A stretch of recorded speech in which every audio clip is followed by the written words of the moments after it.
Bonjour à tous, c'est Adrien, réparateur informatique et aujourd'hui on va parler de rénovation des MacBooks. Pourquoi? Parce qu'aujourd'hui j'ai reçu un MacBook à rénover, un MacBook Pro 13 pouces qui a 8 ans d'âge, qui est de 2010. Et en fait la cliente, la propriétaire de ce MacBook me l'a envoyé tout pour une raison simple, c'est qu'en fait son MacBook il avait tendance à chauffer au moment où elle regardait des vidéos. Et donc je vais entièrement le rénover et cette rénovation va notamment inclure deux choses primordiales. La première, ça va être de nettoyer l'intérieur de cette machine. Et la seconde, ça va être de changer la pâte thermique. Pourquoi on va faire ces deux opérations? La première, nettoyer l'intérieur, c'est parce qu'en fait, vous l'avez sûrement entendu, dans un MacBook, vous avez un petit ventilateur qui tourne. Et ce petit ventilateur, il va aspirer l'air extérieur pour faire refroidir la machine à l'intérieur. Mais en aspirant cet air, en fait, il va aspirer également de la poussière.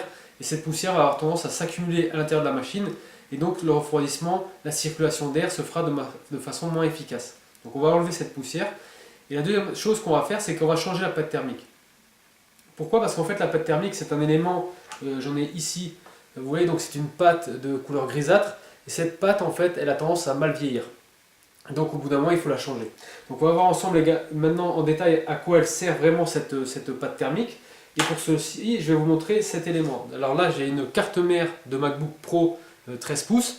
Et sur cette carte mère, vous voyez qu'il y a deux éléments ici, deux gros éléments. Vous avez un effet de miroir qui se fait. Ces deux éléments, ça va être le processeur et la carte graphique. Et en fait, ces deux éléments, ça va constituer vraiment le cœur de l'ordinateur. C'est l'endroit où on fait tous les calculs en fait. En anglais, ordinateur, on appelle ça un computer. Mot à mot, on pourrait l'appeler un calculateur. En fait, un ordinateur, c'est une machine qui calcule, qui fait énormément de calculs. Et ces calculs, ils vont se faire notamment ici. Et en fait, ces calculs se font avec des petites impulsions électriques, mais il y a tellement d'impulsions qui se font, vous savez, on parle de fréquence, la fréquence est tellement importante qu'en fait ces deux éléments ils vont avoir tendance à chauffer énormément, et si on les refroidit pas, ces deux éléments en fait ils vont griller, ils vont cuire, et donc l'ordinateur sera mort. Et donc on va le refroidir au moyen de deux éléments. Vous en avez un des deux qui est ici, qui est un dissipateur de chaleur. Vous voyez sur ce dissipateur de chaleur, on a deux plaques en cuivre. Ces plaques en cuivre, on va venir les mettre par-dessus le processeur et la carte graphique. Et sur ce dissipateur de chaleur, qui dissipe la chaleur, comme son nom l'indique, en fait vous avez un petit tuyau ici. Voilà, vous avez un tuyau qui va prendre la chaleur, et cette chaleur va venir ici, dans ce qu'on appelle un radiateur, et c'est ici qu'elle va être dissipée au moyen de ceci, un petit ventilateur. Donc le ventilateur dont on parlait tout à l'heure qui aspire la poussière à l'extérieur. Donc ce petit ventilateur, on va le mettre ici. Et vous voyez que comme ça, en aspirant l'air, en fait, il va permettre de dissiper la chaleur. Voilà. Donc, il tourne et refroidit le radiateur, et c'est comme ça que la chaleur se dissipe. Donc comme je vous l'ai dit, ces deux plaques en cuivre, on va venir les plaquer sur notre processeur et notre carte graphique. Mais le problème, c'est que sur ces petites plaques en cuivre, vous avez de nombreuses aspérités, vous avez de nombreuses petites rayures. En fait, elles ne sont pas parfaitement lisses, et c'est pareil également des fois pour les processeurs et les cartes graphiques, des fois elles sont un petit peu concaves. Donc si on est plaquer ces deux éléments, ces deux plaques en cuivre directement dessus, la jonction ne serait pas parfaite en fait, et ça ne viendrait pas se coller parfaitement en fait. Vous aurez voilà, des aspérités, des petits creux, des petites bosses, et ça ne se ferait pas parfaitement. Et pour avoir une jonction parfaite, on va utiliser la pâte thermique, et on va la mettre entre les deux. Et cette pâte thermique, elle va venir épouser tous les petits creux, les petites aspérités, et faire un pont thermique donc entre les processeurs carte graphique et les deux plaques en cuivre. On va avoir une jonction qui va se faire, qui va être qu'on va vouloir faire la plus parfaite possible pour que la chaleur soit le mieux transmise possible. Donc on va voir ça, on va regarder ça. Je vous ai dit qu'il y a des petites aspérités, on va regarder ça au microscope. On a ici notre plaque de cuivre. On voit déjà à ce degré de zoom qu'on a pas mal d'aspérités, mais on va zoomer encore et vous allez voir encore mieux ces petites aspérités. Vous voyez là, on les voit mieux. Là c'est un peu flou. Voilà, on les voit mieux. Vous voyez, il y a plein de petites rayures qui sont dans le même sens. Dans le sens, on pourrait dire à peu près horizontal, là, pour ici. Et on va zoomer encore et vous allez voir qu'il y a encore d'autres aspérités. Voilà ici. Ici, on voit d'autres petites aspérités. Je vais mettre un peu plus de lumière. Voilà, ici, on voit bien toutes ces petites aspérités. On voit également des petits creux dans lesquels on a des restes de pâte thermique. Là, ici, vous les voyez. Là, vous avez une belle rayure également. Ici, voilà, on a des petits creux. Vous voyez que c'est un peu gris, bah ça c'est de la pâte thermique. Donc voilà, cette pâte thermique était ici pour faire une bonne jonction.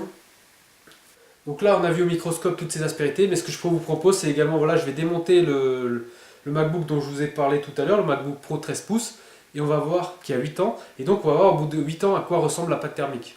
Donc voilà, je viens d'enlever le dissipateur de chaleur, et vous pouvez voir l'état de la pâte thermique après 8 ans d'âge. Donc on voit qu'elle est sèche, qu'elle est extrêmement sèche, vous pouvez voir, regardez, ça s'enlève en gros bloc.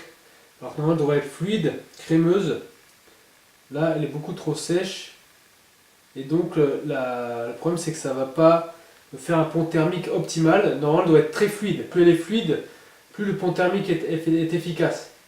Là vous avez le risque d'avoir des écarts. La plaque de cuivre est entre le processeur et donc la jointure ne sera pas optimale.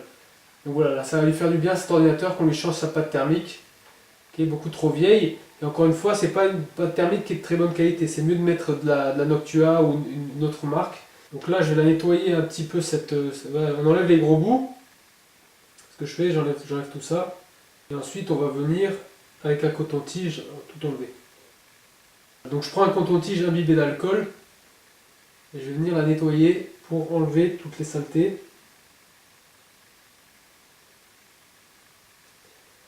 On va bien la frotter, on va utiliser plusieurs cotons-tiges propres pour vraiment tout enlever dans les petits creux et donc changer cette pâte thermique. Également à faire pareil au niveau du processeur. Donc voilà, ici vous avez le processeur, pareil, la pâte thermique est extrêmement sèche. On va enlever cette pâte thermique avec un coton-tige imbibé d'alcool.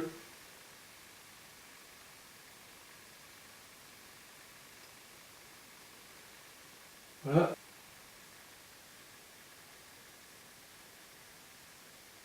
Et il reste de la poussière également. Ici on voit il y a de la poussière. On enlève tout ça.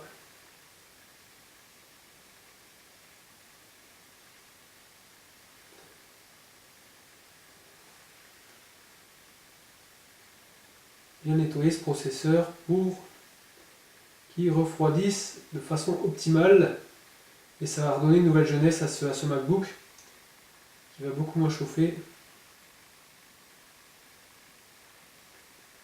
Donc ces MacBooks là, ces MacBook 13 pouces, ce qui a permis de leur donner une seconde vie, c'est l'apparition des SSD, des disques durs SSD. Donc ça leur a donné une seconde vie, parce que si on avait continué avec les anciens disques à plateau, et ben tout simplement ces MacBooks ne seraient plus sur le marché, ne seraient plus utilisés, ils ne seraient pas assez puissants. Enfin, ici ils sont assez puissants, la machine est assez puissante, mais le problème voilà, c'est l'ancien. Donc là voilà, vous prenez un vieux MacBook de 2009-2010, vous lui mettez un SSD, vous le rénovez, et là vous avez une machine qui est optimale pratiquement. Je vais vous montrer le MacBook que j'utilise pour le travail, un MacBook blanc de 2010. Voilà, Apple a fini de produire ses MacBooks en 2010. MacBook blanc, donc il a 8 ans. C'est un MacBook que j'ai rénové, auquel j'ai mis un SSD. J'ai changé le disque dur, je lui ai mis un SSD et j'y ai installé dessus El Capitan. Donc c'est un de mes MacBooks de travail, il marche super. Vous voyez là en ce moment c'est celui que j'utilise pour enregistrer la vidéo du microscope. Et il marche nickel. Et en plus j'adore ces MacBooks un peu, maintenant ils sont un peu vintage ces MacBooks. Voilà, il date de l'époque où Steve Jobs était encore en vie, donc c'est Steve Jobs qui a participé à l'élaboration de ce MacBook. Et également, voilà, il s'accorde très bien, je vais vous montrer, à mon iPod mini, ça aussi j'adore, ça c'est de chez Apple, les iPod mini, ça c'est super ça. C'est encore en noir et blanc, mais au niveau de la lecture, le son est de très bonne qualité, très simple, très robuste. Avant, il y avait des disques durs dans ces iPods et maintenant on peut y mettre des cartes flash et ça marche super. Voilà, ça c'est mon petit iPod. Voilà, là je suis en train d'écouter du Pink Floyd. Écran noir et blanc. Voilà, il n'y a pas besoin de plus. Très bon son, super. Donc voilà, c'est là-dessus que je vais conclure. Le matériel Apple des années 2000, début des années 2010 est super. C'est super de les rénover, c'est super de les réutiliser. Et c'est des machines qui ont encore beaucoup de potentiel. Je vous invite, si vous avez aimé cette vidéo, à mettre un petit like. Si vous avez également du vieux matériel Apple que vous aimez, que vous utilisez encore, qui est encore robuste, qui fait encore le travail, je vous invite à témoigner dans les commentaires. Et si vous aimez cette chaîne, et ben, si vous aimez voilà, les petites astuces sur le matériel Apple, tout ça, si vous voulez suivre un peu notre actualité, je vous invite à vous abonner. Donc je vous remercie pour avoir regardé cette vidéo et je vous dis à bientôt.